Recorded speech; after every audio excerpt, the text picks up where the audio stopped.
Bonjour à tous, bonjour à toutes. Voilà, je fais une petite capsule très rapide pour compléter effectivement la première capsule que j'avais faite sur le coronavirus. Et là, il y a une info, a priori, qui m'a l'air être sérieuse. Le créateur, donc, qui s'appelle, je crois, Francis Boll, qui est un professeur, expliquerait que le coronavirus serait effectivement une arme bactériologique, enfin une arme biologique plutôt. Et donc la situation est là, pour le coup, quand je vous avais dit la dernière fois, je vous avais parlé, rappelez-vous, sur la première capsule du NBC, un nucléaire biologique chimique, hein, c'était des hypothèses que je donnais, et là je crois que ce ne sont plus des hypothèses, ça m'a l'air d'être quelque chose de sérieux. Ce virus aura bien été effectivement a priori manipulé génétiquement, et donc là je vais vous lire un article qui est sur Mina Report, et on va voir ensemble ce qu'il est dit, et on pourra éventuellement y réfléchir. Donc, il est dit, le créateur donc, de la loi américaine sur les armes biologiques affirme que le coronavirus est une arme de guerre biologique. Rien que ça. Dans une interview explosive, le docteur Francis Boll, qui a dirigé la loi sur les armes biologiques, bon, il travaillait au Weapon, je crois, a fait une déclaration détaillée admettant que le coronavirus de Wuhan 2019 est une arme de guerre biologique offensive et que l'Organisation mondiale de la santé, c'est-à-dire l'OMS, le sait déjà. Ah, l'OMS serait au courant?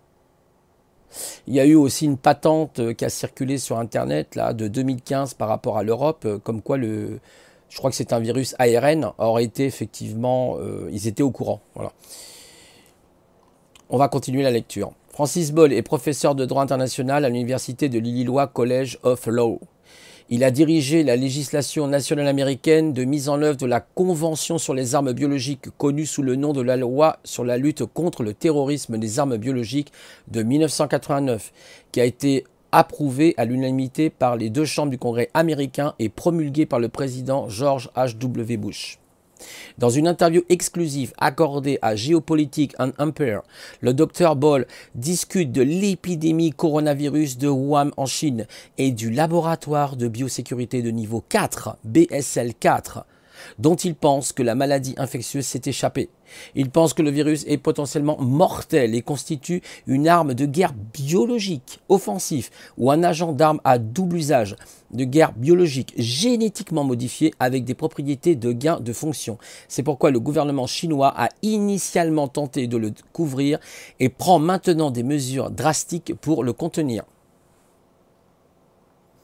Alors je ne sais pas s'ils en parlent là, mais j'ai vu sur un autre article qu'il paraît qu'il attaque les globules blancs aussi, ce virus. Et donc, vous rentrez en déficience de globules blancs et tous vos organes rentrent en déficience. Donc tous vos organes vitaux rentrent en déficience et c'est très compliqué, hein, très très compliqué. Donc le laboratoire BSL4 est également un laboratoire de recherche spécialement désigné par l'Organisation mondiale de la santé OMS. Et le Dr Boll soutient que l'OMS sait très bien ce qui se passe. Excusez-moi pour le souffle. Le Dr Boll aborde également Great Game India, rapporte exclusivement de coronavirus bioweapon, donc une arme biologique, où nous avons donc à rapporter en détail comment le travail des agents chinois de guerre biologique au laboratoire du Canada de Winnipeg ont participé à la contrebande de coronavirus au laboratoire de Wuhan, où il est censé avoir été divulgué. La position du Dr Boll est en contraste frappant avec le récit des médias traditionnels du virus provenant du marché des fruits de mer, qui est de plus en plus remis en question par de nombreux experts. Récemment, un sénateur américain qui s'appelle Tom Cotton de l'Arkansas a également démantelé la déclaration des médias grand public jeudi qui avait effectivement épinglé l'épidémie de coronavirus sur un marché vendant des animaux morts et vivants. Dans une vidéo accompagnant son article, Cotton a expliqué que le marché humide donc de Wuhan, que Cotton appelait à tort un marché de fruits de mer, a été démontré par les experts comme n'étant pas à l'origine de la contagion meurtrière. Aïe, aïe, aïe, aïe, aïe. De plus en plus d'indices là, voyez. Cotton a donc fait référence à une étude de Lancet qui a montré que bon nombre des premiers cas du nouveau coronavirus, y compris le patient 0, n'avaient aucun lien avec le marché humide, sapant de manière dévastatrice l'affirmation des médias traditionnels. Comme l'a dit un épidémiologiste, ce virus est entré sur le marché des fruits de mer avant de sortir du marché des fruits de mer. Nous ne savons toujours pas d'où il provient, a déclaré Cotton. Je voudrais noter que Wuhan possède également le seul super laboratoire de niveau 4 de biosécurité en Chine qui travaille avec les agents pathogènes les plus meurtriers au monde, pour inclure, oui, les coronavirus. Pendant ce temps, le récit des médias traditionnels maintient toujours que l'origine du coronavirus 2019 est le marché des fruits de mer de Wuhan. Bon, il y a deux idées qui s'opposent. Voilà, donc ça c'est un article assez intéressant, Cotton qui en parle. Qu'on arrête de se foutre de notre gueule. Oui, bien sûr, tout de suite, vous aurez peut-être d'autres personnes qui vont vous dire, oui, mais ça, est-ce que c'est fiable, le report Minira, etc., le Mina Report, Minority Report, un peu. Bon, bref. Oui, non, ça, c'est pas fiable. Vous, les conspirationnistes, blablabla. Bla. Bon, bref. Mais oui, mais enfin, la manipulation génétique, on peut répondre à ces personnes, a toujours existé. Je vous avais parlé du NBC, moi j'ai fait mes classes et je me souviens très bien de l'instructeur, ce qu'il nous expliquait. Vous avez bien les armes nucléaires, les armes chimiques qui ont été utilisées, par exemple, comme les gaz moutardes, je vous en avais parlé justement sur la première capsule, qui ont été utilisées pendant la la Première Guerre mondiale en particulier, puis dans d'autres conflits. Et d'autres armes, les armes au charbon aussi, par exemple. Je crois qu'il y a il me semble qu'il y a une bactérie au charbon ou une arme biologique au charbon. Voilà, donc faut arrêter de nous prendre pour des idiots. Okay, donc là, on a une confirmation, on a de plus en plus de cas en Chine qui commencent, maintenant le chiffre commence à monter sérieusement.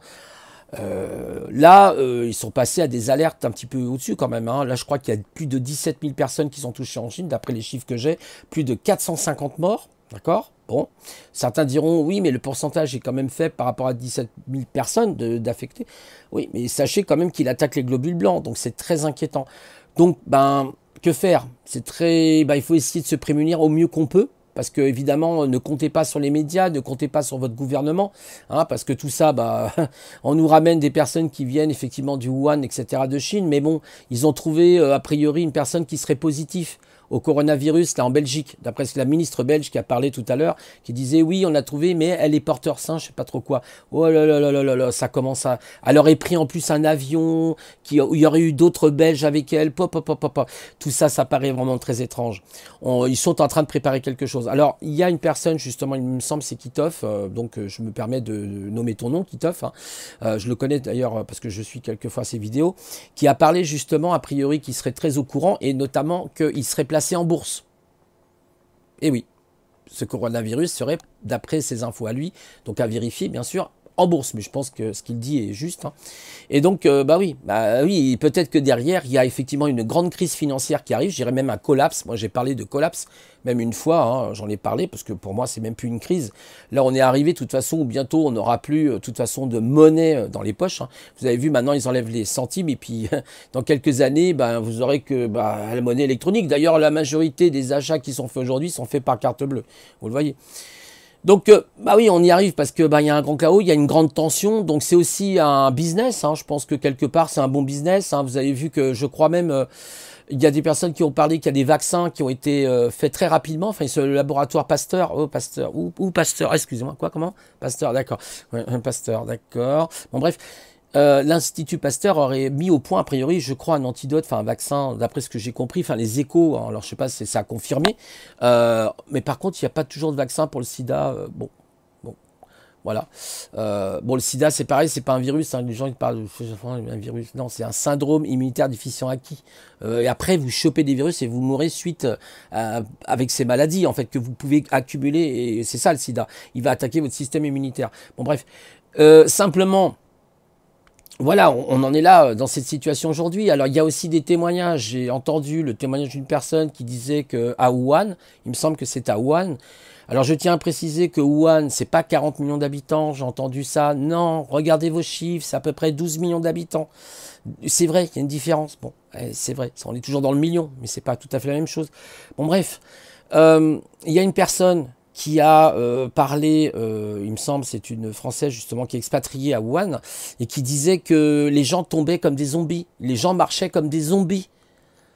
C'est assez bizarre. Elle disait que la situation était très étrange, il n'y a personne dans les rues. Vous savez qu'ils ont complètement barricadé tout, mais tout. Il faut absolument qu'ils contiennent le virus.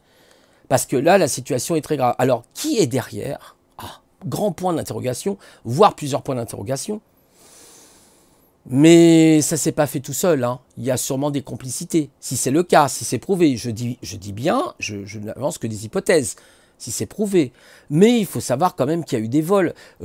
Par exemple, en France, il y a, je crois, c'est il y a 2 ans ou 3 ans, si ma mémoire est bonne, il y a eu un vol de souches pathogènes au laboratoire, justement, Pasteur, il me semble.